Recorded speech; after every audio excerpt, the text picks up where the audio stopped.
Yeah, so maybe we can, if anybody does have a question that they want to ask now, you can just raise your hand and I can allow you to ask it. Otherwise, we can move on to the discussion with the faculty members here.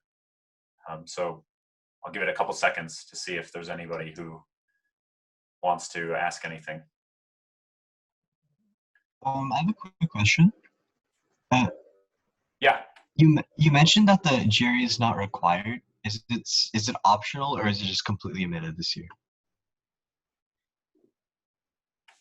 It's optional. So the way it's set up right now is we will accept the GRE, but it is something we will not be including it as a primary part of our as our review of applications. So it's not required. If somebody does not take it, does not permit or does not prevent admission. Okay, thank you.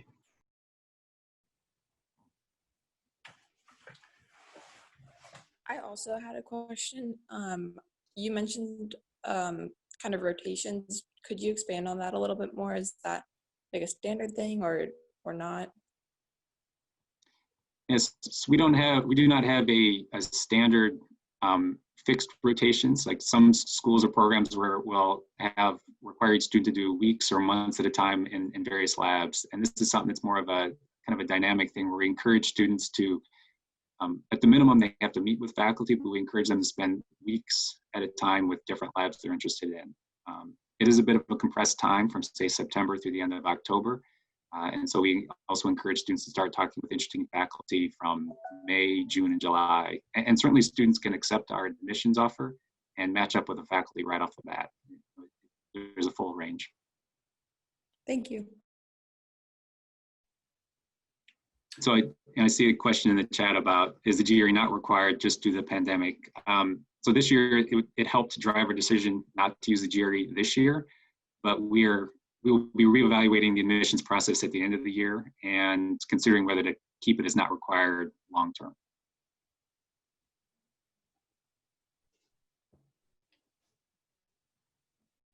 Great. Are there any other questions that people want to ask now? Hello, I have a question. Yes. I am a PhD student right now in University at Buffalo, but my research lab is like genetics and pure biology, and my base is chemical engineering. I'm more interested in engineering-based design, like material, nanomaterial, and this stuff. And I know that it is almost impossible in our department to change advisor. They don't support that. And I decided to change my lab and program. So I don't know how, what's my chance? And because I contacted some advisors, some PIs in different universities, they want to ask my advisor's opinion about me. And if my advisors know that I'm leaving, I would have been in trouble. I don't know what to do. Yeah, you have a unique situation. One thing we look for, we have multiple letters of recommendation. And so I would encourage you to, if there's other people you've worked with who'd be willing to write you letters of recommendation, might be somebody to talk with. In some ways, they're analogous to people who are in industry applying for PhD positions and may not want their industry supervisors to know that they're looking to return to academia. And so there's parallels to that. In fact, that's what I did when I left industry to go to do a PhD. So I would look for some other letter writers that you trust and that you can talk with if you're not comfortable talking with your current PhD advisors. So is it okay to have my recommendation letter from my previous advisors in Iran? Yes, and then you should also be clear in your application. You might give some insights in your application why you're getting letters from different. Okay, thank you. I don't know if David has any other comments as well. I think that's good advice, and just make sure in your application you're clear that the rationale on why you're not selecting your current supervisor is just out of this concern that you have. I think then people will look at your applications or your letters that you do have at face value, and they won't worry about the fact that you don't have any from your current academic advisor. Mm-hmm. Yeah. Okay, thank you. And one other question here about summer internships. They're not necessarily standard, but there are many PhD students that do internships. It's something you would work out the timing in general with your research advisor, and also potential for collaboration with industry locations also. Something that wouldn't necessarily be in the first 2 years of a PhD while you're getting coursework and getting going. But it's something that happens across many different labs in our departments. Mm-hmm.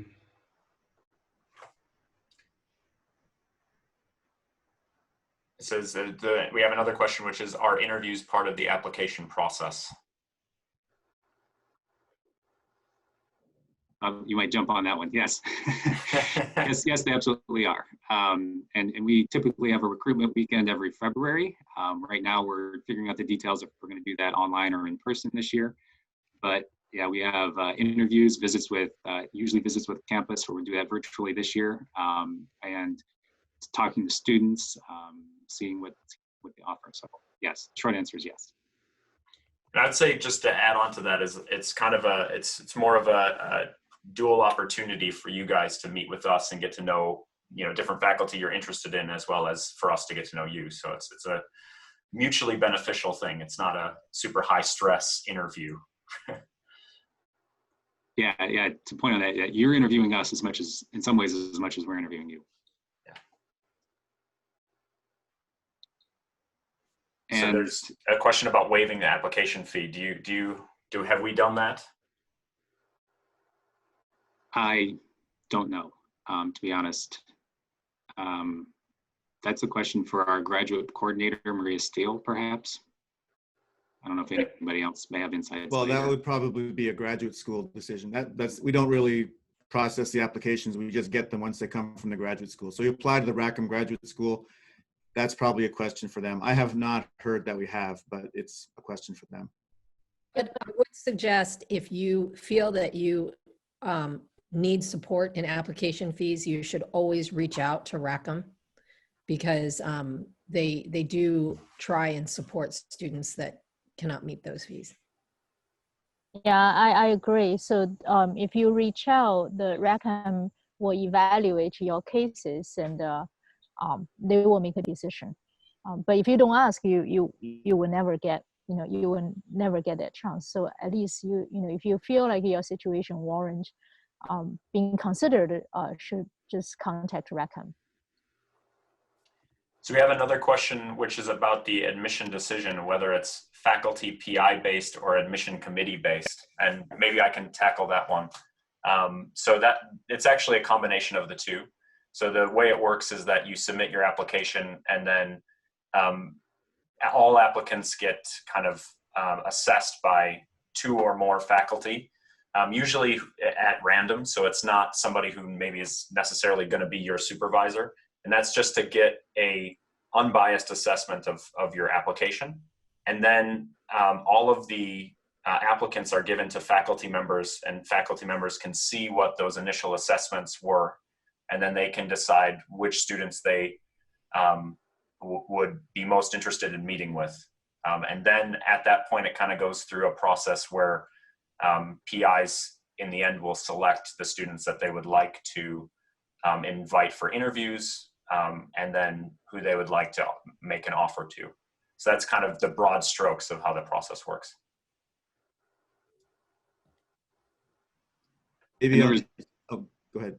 Go ahead. John. Well, I was just going to add, because this is often a question as well, there's not really a one-to-one matching process. So what David just described is the process, and that faculty have to express interest, but we tend to take students in groups in areas without having a one-to-one faculty match before you come. So, maybe I think that's still the process this year, and it's going to be, we kind of know we have needs in regenerative medicine or neural engineering or instrumentation. We'll take a group of students that area. When they come, they will then start to talk to faculty and start to match with labs. So there was a question about recommendations for international applicants, which I guess it's a little bit of a hard question at the moment, especially since the rules on international students and their applications has kind of changed a little bit, or actually quite a few times over the summer. I think maybe if you're looking for support, we have a couple of international students in the program, and there's actually going to be one in the student panel later. So maybe it's good to get in touch with them and just discuss a little bit what their experience was. It's definitely possible. So you should definitely apply. And we have the difficulty of navigating whatever the immigration policy is at the time. So that's really the only thing that makes it more difficult. In terms of the interview, we still have an interview, but usually that's via Skype or Zoom, where you'll talk with a few faculty members and have a bit of a discussion. I would say that, sorry, go ahead, Tim. Go ahead, Jen. I would say that the recommendation for all students, not just international students, is go to our website and look for the faculty that you think will be a good fit for your potential mentor, and reach out to the faculty, contact the faculty, because later in terms of evaluating your application, it's a very important factor that the faculty feel that you could be a good fit for his or her lab. So overall, if you can do it ahead of time, identify, doesn't have to be one, right? It can be multiple, your potential future mentors or lab that you're interested in, reach out ahead of time, trying to build some connections. That's my recommendation for all students. And I think it's actually more helpful, maybe more critical for international students.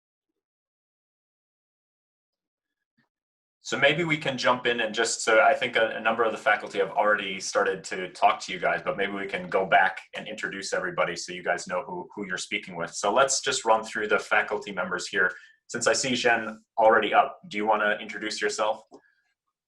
Hi, I'm Zhen Xu, and I was, so Tim actually, when Tim was showing the slides, so the histotripsy, that ultrasound, which ultrasound therapy technique, which is all image guided using the ultrasound, external ultrasound energy that can be focused into the body to perform non-invasive surgery. So that's the technology that's developed in my lab and in conjunction with other faculty. So we are looking in using histotripsy for treatment of cancer, for cardiovascular disease, for brain applications.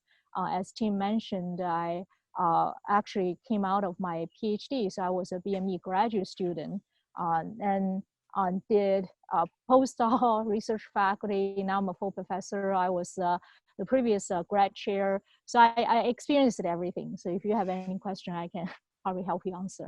Co-founded Histonics, which now the company actually is doing pretty well. They did already finished a phase 1 trial, is trying to open up multi-center clinical trials within US later this year or early next year. They raised over $80 million so far. So we're trying to, work on the clinical translation. So that's it. Jen, what do you look for when you're looking at students who might join your lab? What are the things that you're looking for? Yeah, so my lab is really a big mash of different expertise, because we actually do things in our lab from developing device. So we actually build our own device, develop technology, doing basic science study in physics, and then also do tissue and animal study from small animals like mice to large animals like pig. So when I look for student, we have a student that from electrical engineering, mechanical engineering, applied physics, and then biology too, because we cover a big area. So really the students who are highly motivated and really want to do, interested in doing our kind of the research in my area, And I would really consider that more just because the type of research that's being done in our lab that cover a wide range. So. Excellent. So maybe next we can jump to Jan. Hi, everyone. My name is Jan Stegman. I'm a professor in the department. I'm also the associate chair for the master's programs. So you might know, or you will see in our website, the coursework for your PhD degree is actually also our master's degree. So you would take the same course content, same course load, et cetera, as the master's students, plus a few extra, as Tim mentioned at the beginning. So if you want to talk about courses in the curriculum, we can do that as well. My research is in biomaterials for cell-based therapies. So we work on creating environments in which we can encapsulate cells to then transplant them to regenerate tissue. Most of what we do is with protein and polysaccharide and composite materials of those two types of materials. And most of our applications are in orthopedic and vascular systems. So we try to create multi-phase kind of complex tissues by priming, directing the differentiation of cells, and then transplanting them and getting them to regenerate tissue. I'll echo what I think what Jen said about students, and my lab is, I think, much more focused probably than hers in a lot of ways. But what I really look for is an interest in the project. So most students have had some kind of undergraduate research experience or other experience doing research or experiential learning. That's great. What I like to hear is why they like the projects that I'm talking about. And I think one thing you should think about before you go and apply and before you go interview is the research experience you've done before. Think about what interested you about them and learn to describe them kind of succinctly, but kind of with a little bit of meat, because I really like to hear what people learn from their previous experiences. It doesn't matter to me whether it's very applicable to what you're going to do in my lab, but I just want to know that you were engaged and thought about it. And that's the kind of conversation that I look for with incoming students. So welcome everybody, and if you have any questions, we can get to them later. Excellent. So Ariella, do you want to share Yeah. Hi, my name is Ariella Shikanov, and I'm an associate professor at BME. My lab is a tissue engineering lab with major focus on female reproductive biology and immunology or transplantation medicine. We design biomimetic materials, trying to modify synthetic biomaterials to build responsive environments for culturing cells and organoids in vitro, but also promoting regenerative medicine applications in reproductive biology and also inducing tolerance. I collaborate across multiple departments. So we have collaborations in medical school with obstetrics and gynecology and transplantation core, human genetics. We do some computational analysis of RNA sequencing single cell, and also with physiology department. What I'm looking in students, people who are passionate about tissue engineering and regenerative medicine, people who want to work. Usually I like engineering students because you know how to do quantitative analysis, and then biology usually comes later. So if you don't know a lot about immunology or reproductive sciences, it's not a problem. We will teach you. Excellent. All right. So maybe Rima, do you want to share? Sure. Hi, I'm Lima Coleman. I am an associate professor in BME and mechanical engineering. My interest is in cartilage tissue engineering, which is the stuff in your knees that hurt or will hurt as you get older. And that's guaranteed, trust me. Our interest is in not just tissue engineering, coming up with solutions for tissue engineering, but understanding how the cells respond to the complex microenvironment that arises from injury, how the mechanical environment changes with injury. So we are doing full knee models in collaboration with people in mechanical engineering. And this, our information in terms of the mechanics and the response to the microenvironment, we incorporate into genetic engineering so we can reprogram stem cells to resist any of the cues that come from the abnormal loading or biochemistry to produce cartilage tissue anyway. So that is in general what I'm looking for. Because of the wide range of things that we do, so we have some biomaterials, and of course we have quantitative analysis in there.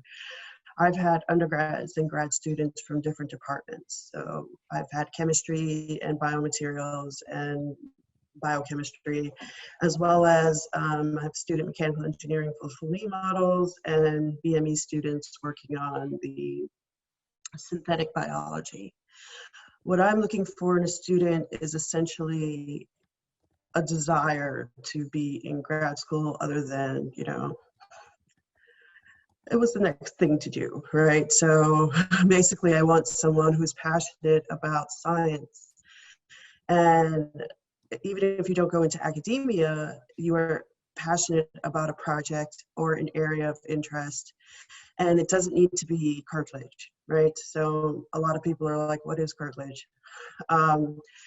And I don't expect you to have experience in the areas that I am focused in. That's what you will learn as a grad student in the lab. But you have to be willing, of course, to want to learn those things. So if you have a very specific interest, I'm also willing to incorporate said interest into your project. So there's flexibility there. It's more important to have a student who enjoys what they're doing and knows why they're doing it. And things I look for in an interview is your ability to talk about your previous research and what you got out of it and why you did it, and the broader impacts of your research, because we tend to forget those things as we become as students, right? And it's important to remember those things as you communicate your research. So I think that's all. Perfect. And then Eileen. I'm also muted. Sorry. My name is Eileen Huangsai. I am faculty in, obviously, the Department of Biomedical Engineering. I am probably one of the most unique faculty you'll find in biomedical engineering because my actual research is actually an education research. So while I have a degree in biomedical engineering from my undergrad as well as my PhD, I went into industry for several years prior to joining back into the department. And from that experience in industry, what I realized is that higher education needs to do more for our students by using evidence-based practices to actually transform the learning experience in the classroom. And so my goal is to think about how we can take what we know from sociology and psychology to actually impact the engineering education classroom and help our engineers become better 21st century engineers. So students that come into my lab, they need to do a master's in biomedical engineering, and they will do their PhD in biomedical engineering and to get their degree in biomedical engineering, but their concentration will be education. So the type of coursework you would take for your PhD would help you understand the methodologies that's used in education, sociology, as well as psychology. We do both quantitative and qualitative research. And all of it is geared towards bettering higher education and professional practice. So that's it.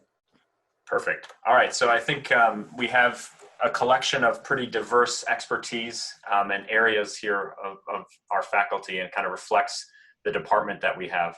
So I have a list of questions that I can pose to the panel here. But if anybody wants to ask a question, I think it's much more valuable if you students ask what you want from the faculty members. So does anybody have a question they'd like to ask?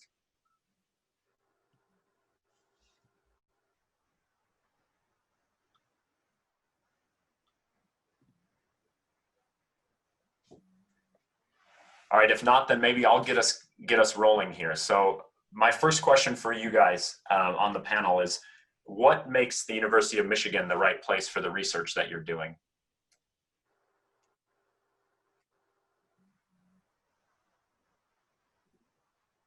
Eileen.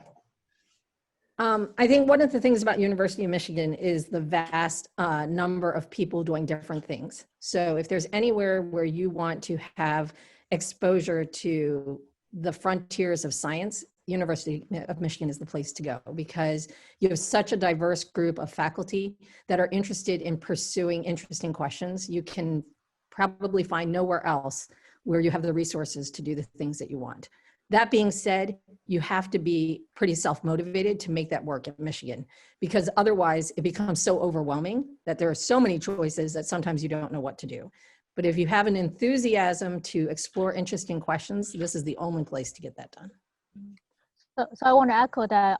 So, you know, do the work I do, and a lot of work that our faculty do and a student interested in, you know, clinical translation. And in Michigan is only the Michigan and Stanford, right? Like you have the top engineering school, top 10 engineering school, and the top 10 medical school. So, you know, here we can find the best engineers to do the technology development and the building device. Then I have this wonderful clinicians and really, you know, top notch and super passionate about also doing research and also doing the translation. So I work with all my students, get to work with, you know, surgeon, neurosurgeons, and meet with them weekly. And this really helps. On top of that, I also personally benefit of Michigan having the best business school and law school and tech transfer as well. I was able to actually take a MBA workshop from our business school for free, and you know, my students take courses under entrepreneurship and patent and all those things, and those also help with the you know, the effort in terms of translation and the commercialization part. So really, I think the advantage of Michigan is being a school that contains not just a diverse, wide range of different expertise, but they are also the top notch, right? You look at our schools, most of them are within the top 10. And that really gave us the advantage for doing not just research and like I said, translation work, all multidisciplinary work. Does anybody have anything else they'd want to add to what Eileen and Jen have said?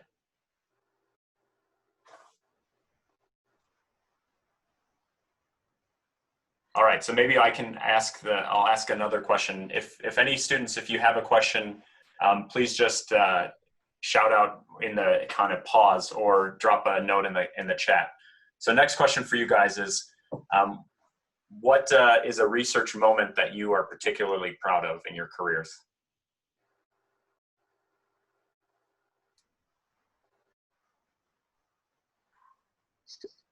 So I will start. I think for me is I was, you know, well, there was one moment, I would say two moments. One is kind of a starting point. When we were doing histotripsy, we tried a lot of things, didn't work. The students before me also tried a lot of things, didn't work. It was really a serendipity. I just tried some random parameters and doing one day in the lab and starting to see tissue on the tissue surface with ultrasound applied 10 centimeters away. I started seeing smoking coming out of the tissue. And I couldn't believe my eyes. I was like, what's going on? And then I see a hole through a cardiac tissue a minute later in the water tank. I still couldn't believe what's going on. And I tried again, it's the same thing. And it was parameters were just random thing we tried. And then we later went back to investigation mechanism. So when we see invention, and I always, you know, in my presentation telling people this is a scientific investigation, but the reality is the beginning was really just a lucky moment. But then 10 years later, no, was it 10, maybe more like, I would say 17 years later when we had this phase 1 trial. So the trial was on patients who were late stage patients, liver cancer, tried everything, nothing worked. Their liver is like Swiss cheese. And then they had this patient where the patient got the treatment, not only using histotripsy treated that one tumor nodule, that tumor nodule shrunk, then all his other tumors starting to shrink along with that treated tumor, such that 2 months after treatment, he was able to return to standard therapy. He was so excited and he kept saying, I'm strong, I'm strong. It's like, they took a video of that patient, and it just incredible feeling that, you know, that water tank incident happened. Then 18 years later, see a patient saying that I benefit from that treatment. So I can follow that. So, well, it's difficult to follow that, but I'll try. I don't think it was one moment for me. For me, it was the whole process of building the lab, you know, starting with 1-2 graduate students and only doing, you know, mouse follicles and mouse ovaries. And then 8 years later, when we received, so I started working with the donor institutions where we actually get donor tissue, so whole female reproductive tract delivered to our lab. So when we just opened this box, and I had 2 ovaries with fallopian tube with uterus, where we could dissect it and really dissect it into small pieces, and then it was going towards 4 different projects. One project was through the Chan Zuckerberg Foundation, where we're trying to build a human atlas, doing single cell RNA sequencing of the whole female reproductive tract of young women, trying to identify new cells and determine why some follicles grow and some don't. And then another one going towards my most translational project, where we encapsulate human ovarian tissue and implant it to restore ovarian endocrine function. And this is actually, so I also just started a company, and we're collaborating with the medical school. And because BME is part of medical school, the clinical trial is going to cost me half the price if it wasn't the part of the same department. So I think for me, it was really going all the way from mice through non-human primates, and then working with the human follicles and human ovarian tissues.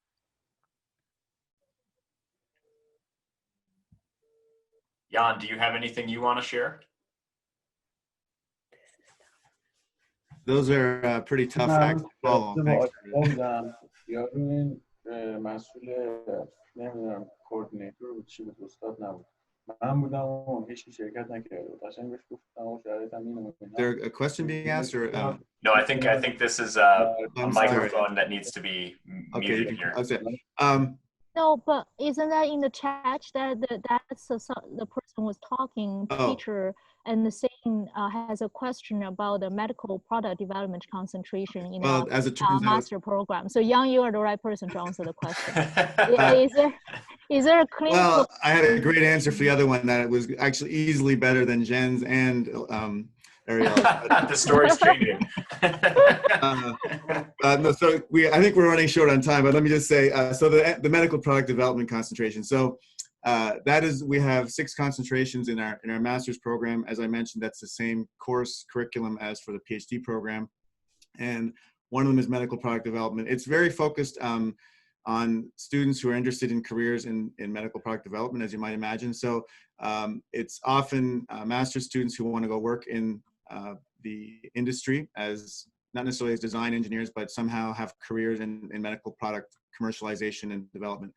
Now, of course, PhD students are welcome to take this curriculum as well.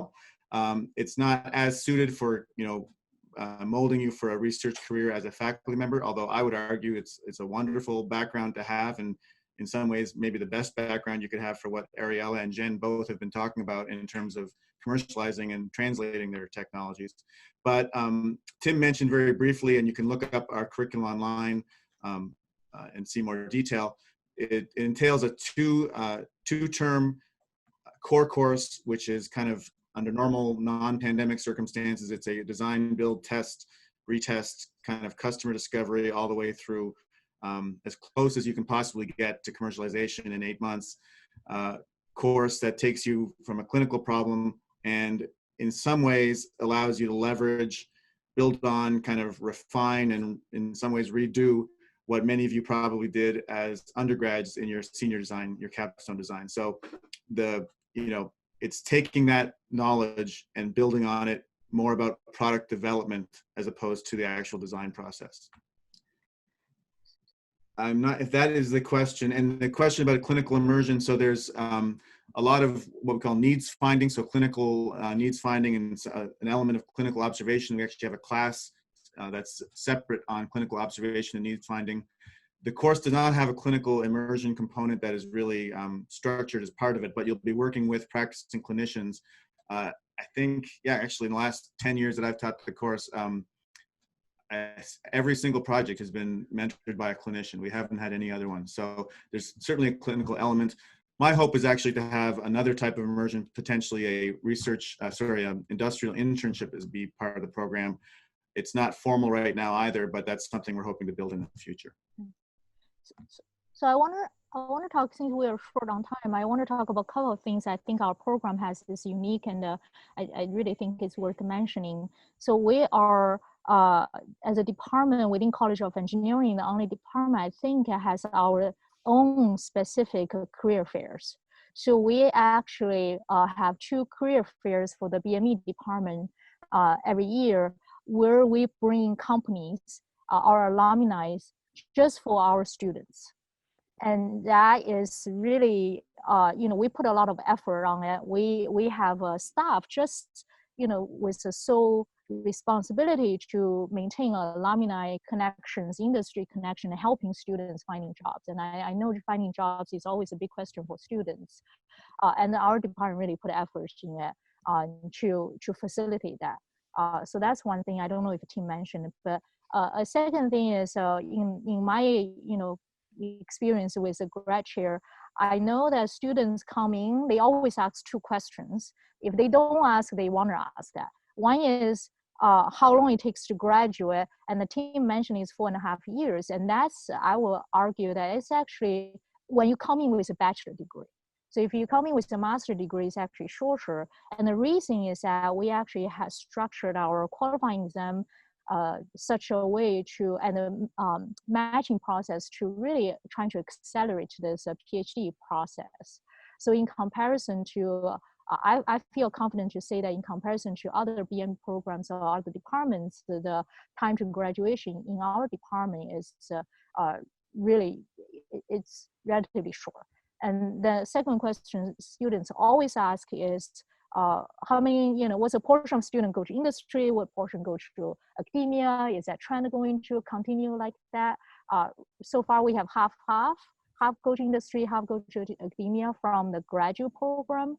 But the way we are doing now, I think we are trying to really strengthen our connection with industry, like Yang said, with especially with a medical device product and program, that we are trying to make the effort to open more industry jobs for students. So I just want to emphasize all those kind of, I feel like, strength for our department before the time runs out.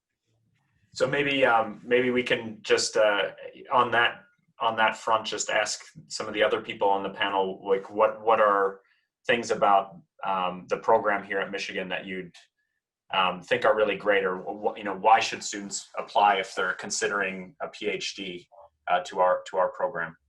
There's also a chat for a question for Tim too on the neural to talk about neural interfaces.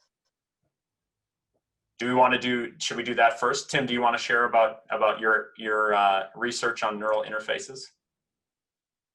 And I can make a quick couple of comments there, and certainly, Adrian, thank you for the question. You can always communicate separately as well. So I'll just briefly comment. We do neural interfacing, neural engineering work within my lab. And one of the great things about Michigan is the opportunity for collaborations across disciplines. So we've worked with electrical engineering collaborators who have created very cool devices in a fabrication facility on campus that we then test in animal models. We think about ways to translate them.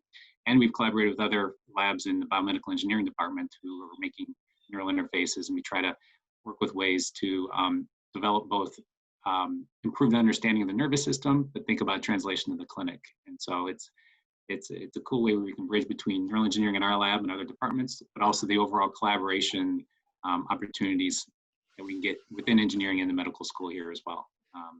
And I don't want to dive too much into that further here, but I can separately via email also, or other ways. Great. Okay. So is there anything else from the faculty? So we're just coming up to the time here from faculty that you would like to share for prospective students on why, if they're thinking BME, why they should consider Michigan. There's another question in the chat. is it possible to earn a master along the way while completing a PhD? Well, you have to. We require any PhD student. The master is a requirement. So when you actually do your PhD, you total have to complete 39 credits, and 30 of that is towards master. So you automatically earn a master. So you get that for free when you do a PhD. I'll just add, I think the reason it's great to be here is you get to work with people like Jen and Ariella and Eileen and Rima and David and Tim.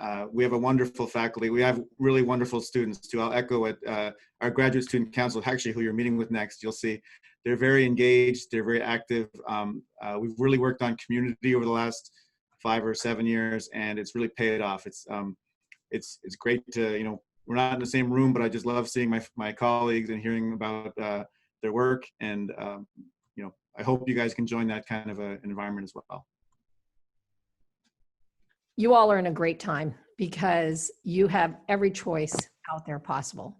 So when you're looking at grad programs, you want to make sure you do a few things. Not only are you thinking about the institution, but you're thinking about the person in which you're going to work with, because that person's going to be your mentor. So you want to be passionate about the work that you're going to embark on, but you also want to think about who that person who's going to be shepherding you through that, because the research that you do during your graduate work may or may not be what you do for the rest of your career, right? I was putting electrodes into cats studying psychophysics and neurophysiology. I am not doing that anymore, but the education that I got during that process is what got me to the next stages that I've been doing. So really think about it. So as you go through this, you are interviewing the other person as much as they are interviewing you. Talk to the students in the people's labs, because they are going to be the ones that really can tell you how that mentor interacts with their students. So don't be blinded by certain things. And whatever you do, you heard every faculty member say what they're looking for is someone who's motivated. So you have to want to be there. Because a PhD is not like your undergrad where you just check boxes off and take classes. You have to get yourself through it. Even with all the best mentorship in the world, it's you that's pushing forward. So just think about those things as you go forward, and I'm sure you're going to be successful no matter where you go. I think that was great advice. Great advice. We do have one last question that was just thrown in there, which is about any advice for undergrads who are unable to participate in in-person research due to the pandemic. This is a question from Kate. Is this question about in terms of their CV when they're applying, or just generally recommendations that we'd have for people? I have a few undergrads who cannot do research in the lab, and I think doing literature research is really important. So if you can come up with a theme or a topic that you're passionate about, and you want to do literature research, and maybe write a small review or just a summary, then you can put it on your CV and say, because I couldn't do research during pandemic, I took initiative and I did research, and this is a topic that interests me, and this is what I learned. And then during the interview, you hopefully could talk intelligently about the topic that you were researching. So as a PI looking for a student, I would definitely appreciate someone who can do this kind of research. Yeah, and I think from the admissions side of things, there's definitely going to be a little bit of a difference in terms of how we view things this semester as a result of kind of the last 6 months, and then realistically extending this fall as well, difficulty that people are experiencing in terms of getting research done. All right, so if maybe that's a good point to stop. Thank you everybody in the faculty who joined to share your time and answer questions.